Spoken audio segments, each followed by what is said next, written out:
Hi friends, welcome to another YouTube video. Today is Redfoot hatching season, or it's just started this week, and hatching season we just had for the leopard tortoises not too long ago. We did a video about that. So now it's Redfoot tortoise hatching season, and these eggs have been incubating for about 150 days now, right around that mark. So let's go ahead and check these guys out. Take a look at this. We have some beautiful little Redfoot babies. Guys, they're already walking around. Look at this, guys. Look how small they are. They're probably only like 20 grams. Look at that. See the color difference? No two are the same. So I guess some of these really light colored yellow babies that hatch out, and then I guess some of these darker babies that are more typical looking. You can really see those guys. Look, it still has the egg tooth. If you can, right there, the little egg tooth. What they use to pop out of the egg, they crush it up, and then they have their little yolk sac that they're hatched with, and then they just started absorbing them. And you can see right here, here's a really nice specimen of the rest of the egg. See, this little guy, this is his egg. This little guy hatched out of this small egg, so they're essentially folded inside the egg, so they have to straighten out. But this baby is a really special baby that I'm going to be keeping. This little baby was born on leap year. So, and that means this guy won't be 1 year old until 2028 because leap year happens every 4 years.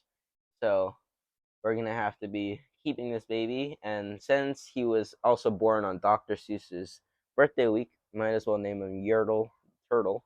And yes, tortoises are turtles, but turtles are not tortoises. So, these guys are the first two of 5 eggs, and these guys were laid in October. So these guys are winter laid babies, and they hatched in late winter as well. So you can see these are all Taco and Lucky babies. And look how cute they look, how small and beautiful they are. Think about it, all of the tortoises start off around this size. So these are all Taco babies. Now Taco's up to 20 kids. And I have two other specimens to show you. Here is a 6-month-old baby, right around 6-month-old, and you can see the size difference that they all started off with. Take a look at that. You know, sometimes you get so focused on them that you think that they made no growth over the years, and then once you get this first little hatch, then you realize they made a whole lot of growth. And then if we just take a look, so we'll put those two side by side, and right here we have Littlefoot, 1-year-old. Take a look at that. If we can just get them to stay still. Look at that. See, so we start off with only a week old, 6 months old, and then a year and 2 months. Actually, a year and 3 months now. Take a look at that. How beautiful they are. See, you can see. So this baby, this was born on May 2nd, I believe. This guy has the same coloration that this guy has. So you can see they all have different coloration on them. And then I'm going to show you a quick way that you can identify redfoot tortoises from other tortoises like cherry-head tortoises, even though they are redfoots, and yellowfoot tortoises. So here's Littlefoot. I'm not sure if you'll be able to see it on him. He's missing the scoot, but you can see that's how small he started off with, and now he's this big. But he doesn't have the scoot that I was looking for, because takes after his mom, Taco, where she's missing the scoot as well. But take a look right here. See those two nose scoots that pop up right there? Right on top of the nose, right before this one in the middle. So those two that sit right there in the middle. Those are the quick identification of a redfoot tortoise compared to like a yellowfoot or a cherryhead, because I found that cherryheads tend to have this like cross mark on them. I'm not sure if that's true in all cherryheads, but that's what I found in both of my cherryhead tortoises. And also another quick way that you can identify cherryheads versus redfoots is that redfoots tend to have a much more lighter plastron seams, whereas cherryheads have a much darker one. So that's mainly it for these guys. they're going to be staying in here, and you can see these are their remnants of the eggshells. And you can see this guy, this little one, decided to poke his head straight through there. So he used his egg tooth and poked straight through there, then broke the bottom half of the eggshell off. And this guy just decided to plow his way through this straight first way. So in general, Redfoot tortoises, they start off around this size, and then they stay inside the nest in the wild for about a week or two, usually a week or a couple days till this absorbs. They dig themselves out, and then as they grow, they can live up to 100 years. Obviously, not all babies make it in the wild, but in captivity, most of them do. Typically, because they're held underneath captivity, and there's no predators that can get them. So these guys can live up to 100 years or more.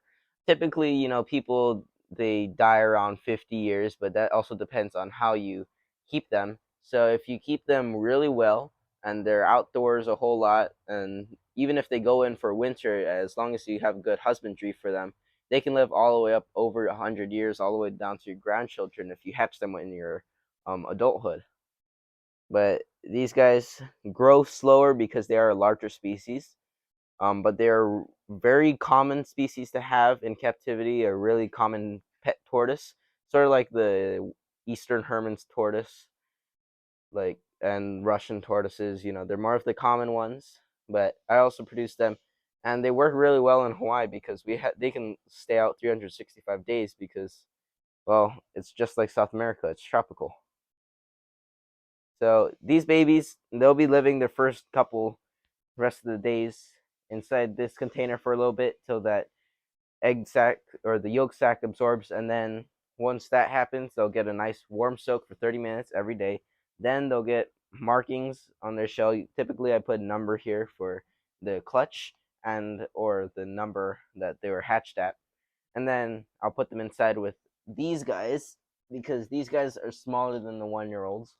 And then these guys are probably going to grow up once they become Littlefoot size. Then they're going to move out with Littlefoot and the rest of his siblings.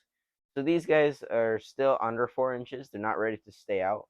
And obviously, these guys, they're not going out in this weather. And they're never going out until they're 4 inches or maybe 3.5 inches.